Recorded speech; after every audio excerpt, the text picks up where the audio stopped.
Just पिछले साल की बात है, 2024 के जनवरी मंथ की बात है आई थिंक। मैंने एक लड़की को प्रपोज़ किया था एंड उसने जस्ट मेरे मुंह पे रिजेक्ट किया था और आफ्टर गेटिंग रिजेक्टेड मतलब डिप्रेशन वाले फेज़ में मैं चला गया था, क्योंकि मेरे लिए ट्रस्ट में बहुत नया था कि मतलब किसी से रिजेक्ट हो जाना ऐसे। मतलब ऐसा नहीं था कि इससे पहले किसी लड़की ने मुझको रिजेक्ट नहीं किया था। मतलब जितने भी लड़कियों को मैंने प्रपोज़ किया था तो उसमें से ज़्यादातर लोगों ने एक्सेप्ट करने के बाद फिर चीट किया था, या फिर एक्सेप्ट कर लिया, फिर रिलेशनशिप में आई, फिर धीरे धीरे इंटरेस्ट को लूज़ कर दिया। ये सब मेरे साथ हमेशा होता था, हर बार होता था। बट ऐसे डायरेक्ट किसी को प्रपोज़ करना, फिर मतलब मुँह पे रिजेक्शन प्राप्त करना, और वो भी गंदा वाला, तो ये मेरे लिए बिल्कुल ही नया था। और तुमको पता होगा कि जब तुमको रिजेक्शन प्राप्त होता है तो आदमी दो रास्ते पे जाता है, या तो बेटर होता है या फिर बिटर होता है। मतलब कि या तो आपको अगर किसी लड़की ने रिजेक्ट किया तो या तो आप सत्तू वाले मार्ग पे निकल जाओगे कि बस ठुकरा के मेरा प्यार मेरा इंतकाम देखेगी, आईएएस पीसीएस की एग्ज़ाम्स को क्लियर करोगे, या फिर कंप्लीटली तुम कबीर सिंह वाले पाथ पे निकल जाओगे, दारू पियोगे, मतलब सुट्टा मारोगे, अपनी लाइफ को बर्बाद कर लोगे। अब ये दोनों रास्तों का आदमी चुनाव कैसे करता है, अंडरस्टैंड करो। अगर तुमको लड़की ने रिजेक्ट किया है किसी रीज़न की वजह से, और रीज़न की वजह से ही करती है लड़की, वो तुम्हारे मनी हो सकते हैं, तुम्हारे लुक्स हो सकते हैं, तुम्हारी पर्सनालिटी कुछ भी हो सकती है। तो अगर तुमको मनी की वजह से किसी लड़की ने रिजेक्ट किया है, तब तो तुम्हारे अंदर ऐसी आग लगेगी ना मनी कमाने के लिए कि तुम काफ़ी मनी कमा लोगे।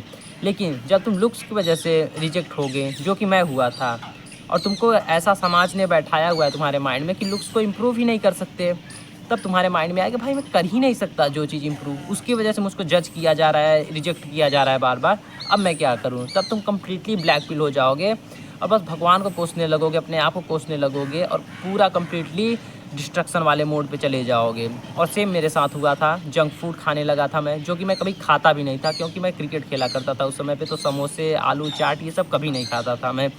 बट उस समय पे मैंने सोचा कि यार इतने दिन तो नहीं खाया, क्या फ़र्क पड़ गया, अब खाता ही हूँ मादर चोद, देखता हूँ क्या होगा। तो पूरा आलू चाट जितनी भी चीज़ें आती हैं तुम्हारी, जलेबियाँ, दही जलेबी मिक्स करके खाया करता था उस समय पे। और दिन दिन भर मतलब दिन में मैं 3-4 पिक्चरें डाउनलोड करता था, शाम होते होते सारी कंप्लीट देख लेता था, और जैसे ही कल सुबह होने वाली होती है शाम को बस 12-11 बजे करीब और 3-4 मूवी डाउनलोड करके रख लेता था। तो ऐसे कंप्लीटली मतलब एक बोल सकते हो ना कि मतलब जो गंदी से गंदी लाइफ़स्टाइल हो सकती थी वो मैं कर रहा था। 10 ऐसे ही मूवीज़ डाउनलोड करते-करते एक दिन मैंने गलती से मूवी डाउनलोड कर ली, बैंग बैंग ऋतिक रोशन की। मक्खी मादरचोद हट जस्ट कैमरे पर से। और उस मूवी का एक सीन था जब ऋतिक रोशन उसमें शर्ट निकालता है और कटरीना सामने बैठी होती है और ऐसे एक गिलास उठा के गड़-गड़ कर पानी पीती। मुझको ये था कि अगर मैं ऐसी बॉडी बना लूँगा ऋतिक रोशन जैसी, तो मुझको भी ऐसी अटेंशन मिलना स्टार्ट हो जाएगी। तो उस दिन से मैंने फिर बना लिया कि मुझको भी बॉडी बनानी है, चाहे जैसे कुछ भी मैटर नहीं, बट मुझको बॉडी बनानी है। तो मैं बस यूट्यूब पे जाता हूँ और बॉडी बिल्डिंग के बारे में सर्च करता हूँ, हाउ टू मेक बॉडी, ये वो जो आप सर्च करते हो बेसिक चीज़ें। तो वहाँ पे एक चैट टैग की वीडियो रिकमेंड होती है मेल गेज़ और फीमेल गेज़ के बारे में। मतलब वहाँ पे ये बताया जा रहा है कि अगर आदमी तुम बॉडी बना रहे हो तो वो 2 हिसाब से बना सकते हैं। एक मेल गेज़ के हिसाब से, यानी सनी देओल टाइप की, सलमान खान टाइप की, जिसमें आपके बाइसेप्स पे फोकस करो, चेस्ट पे फोकस करो, खुद एकदम मस्कुलर लगो। या फिर आप एक फीमेल गेज़ के हिसाब से बनाओ वो बॉडी जो कि लड़कियों को अच्छी लगती है। वो क्या होती है, के पॉप की तरह होती है, ऐसी बॉडीज़ होती हैं। तो मतलब मुझको ये आइडिया आ गया था पहले कि मुझको बॉडी बनानी है। अब सेकंड ये आ गया कि मुझको किस हिसाब से बनानी है ताकि वो फीमेल को अट्रैक्ट कर सकूँ। जब चैट टैग की ये वीडियो देखने के बाद फिर मैं उनके चैनल पे गया और लुक्स मैक्सिंग के बारे में फिर पता हुआ कि नहीं, आप लुक्स को भी इम्प्रूव कर सकते हो। तब जब मुझको पता चला कि हाँ, मैं चीज़ें करके बेटर भी बन सकता हूँ, तब मैं इस पाथ पे निकल गया, सेल्फ इम्प्रूवमेंट जिसको कहते हो। अब इस पे जाने का मेरा मेन 2 मकसद था, जो मेरे अंदर कमियाँ थी, एक बॉडी बनानी थी और एक अपने लुक्स को इम्प्रूव करना था। मतलब अगर इन 2 चीज़ों को सेपरेट ना करो तो ये बेसिकली एक ही चीज़ में आते हैं कि अपने आप को फिज़िकली अच्छा दिखाना था। तो पहले बात करते हैं बॉडी मैंने क्या चेंजेस किए। मैं हमेशा से दुबला-पतला ही था, अभी भी दुबला-पतला ही हूँ, थोड़ा बहुत इम्प्रूवमेंट किया था। थोड़ा बहुत इम्प्रूवमेंट किया है, बस ज़्यादा नहीं हो पाया है, बाकी टाइम लगेगा 1 डेढ़ साल में। अभी भी दुबला-पतला ही हूँ। तो बॉडी में मैंने क्या किया कि मुझको चीज़ें 2-4 चीज़ें मतलब जो मुझको समझ में आई थी। मुझको एक तो मैं अपने ऐप्स से ऑब्सेस हो चुका था, मुझको ऐप्स निकालने हैं, कुछ भी मतलब 6 पैक्स ऐप्स निकालने हैं, हाथों की वेन्स निकालनी है। मेरा मसल्स पे पूरा फोकस था ही नहीं कि मुझको मसल्स बनानी है, ये वो बिग। और मेरे 6 पैक ऐप्स अभी भी हैं, मैं लिटरली बैठा हूँ तो मेरे ऐप्स अभी भी हैं, वेन्स मेरी ठीक-ठाक अभी भी दिख जाती हैं, लेकिन बल्किंग वाले फेज़ में हूँ तो उतना नहीं दिखता नसें, लेकिन ठीक-ठाक हो जाती हैं। तो उसमें मैं 2 चीज़ों से ऑब्सेस हो चुका था, दबा के पुशअप्स मारता था, सिटअप्स मारता था, पुलअप्स मारता था, ऐसी जो भी होती हैं होम वर्कआउट की एक्सरसाइजेस, पूरा फोकस मेरा बस यही चीज़ पे था कि मुझको बस पसीना बहाना है ज़्यादा से ज़्यादा तक, मतलब इस चीज़ से ऑब्सेस हो चुका था, बस पसीना बहाना है मुझको। तो बात करते हैं लुक्स मैक्सिंग में मैंने क्या-क्या चीज़ें करी। लुक्स मैक्सिंग में सबसे पहले चीज़ जो हुई, क्योंकि मैं वर्कआउट कर रहा था साथ-साथ में मेरा फैट लॉस भी हो रहा था उसी साथ में, तो मेरे चेहरा और शार्प होता चला जा रहा था और साथ-साथ में मैं मूविंग भी कर रहा था। तो एक समय आया जब मेरा चेहरा काफ़ी शार्प हो चुका था उस समय पे। तो एक तो मैंने अपने चेहरे पे काम किया, बोन स्ट्रक्चर अपने आप में नहीं, बोन स्ट्रक्चर ठीक-ठाक ही थी उस लेवल पे भी, बट मूविंग करने के साथ-साथ काफ़ी अच्छी इम्प्रूवमेंट हुई।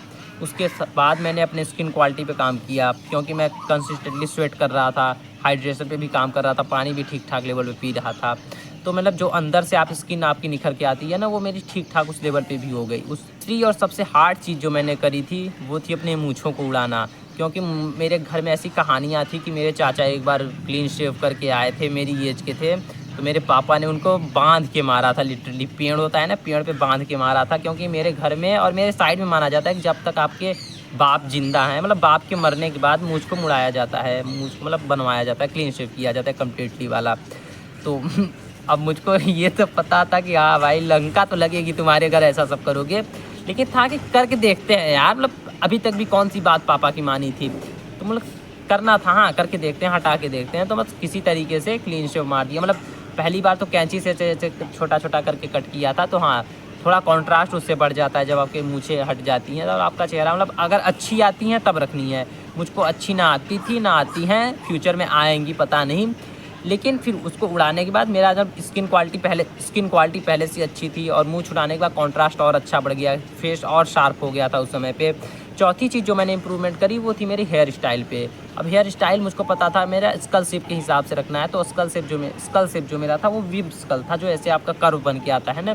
तो उसके लिए जो किया जाता है कि पीछे के बालों को आपको बढ़ाया जाता है, तो मैंने फोकस किया कि पीछे के बालों को बढ़ाते हैं। मेरे पास फ़ोटो होगी तो मैं अटैच कर दूँगा। तो पीछे के बालों को मैं बढ़ा लेता हूँ, तो उससे क्या होता है कि आपके चेहरे का कॉन्ट्रास्ट बढ़ जाता है। अब पूरा जो 1 डेढ़ साल का मेरा सेल्फ इम्प्रूवमेंट है, उस चीज़ का अगर मैं निचोड़ निकाल के बता सकूँ आपको, या फिर कोई बिगिनर आदमी जो सेल्फ इम्प्रूवमेंट स्टार्ट करता है उसको करना किस तरीके से चाहिए, ये चीज़ मैं बता सकूँ, तो सिर्फ इतना बोलूँगा कि फॉलो द 80-20 रूल। अब 80-20 रूल क्या होता है कि आप कोई काम में 80% रिजल्ट प्राप्त कर सकते हो सिर्फ 20% एफर्ट करके। तो मैंने अगर बॉडी पे भी काम किया थोड़ा बहुत, लुक्स पे भी काम किया थोड़ा बहुत, तो सिर्फ 20% एफर्ट करके मैंने 80% रिजल्ट प्राप्त किए थे। अपने लुक्स में भी जो मैंने इंप्रूवमेंट किए थे, वो सिर्फ मैंने 4 चीज़ें फॉलो करी थी। एक तो फैट लॉस कर दिया था, दूसरा मैंने अपनी टंग पॉस्चर पे काम किया था, जिसको म्यूइंग कहते हो, थर्ड मैंने अपने मूँछों को उड़ा दिया था, यानी ग्रूमिंग जिसको तुम बोल सकते हो, और फोर्थ अपने हेयर स्टाइल पे काम कर लिया था। अब देखो, अगर तुम लुक्स मैक्सिंग में कूदते हो तो उसमें 50 से क्या मतलब हज़ारों चीज़ें हैं, मुंह पे हथौड़ा कोई मार रहा है, कोई ऐसी ऐसी एक्सरसाइजेस कर रहा है, तो फिर जब तुम वो सब करोगे तो अपने एफर्ट को तुम बढ़ा रहे हो, अननेसेसरी अपने ऊपर प्रेशर क्रिएट कर रहे हो, क्योंकि सिर्फ लुक्स तो इम्प्रूव करके कुछ होगा नहीं, मनी भी इम्प्रूव ये सब भी करना है।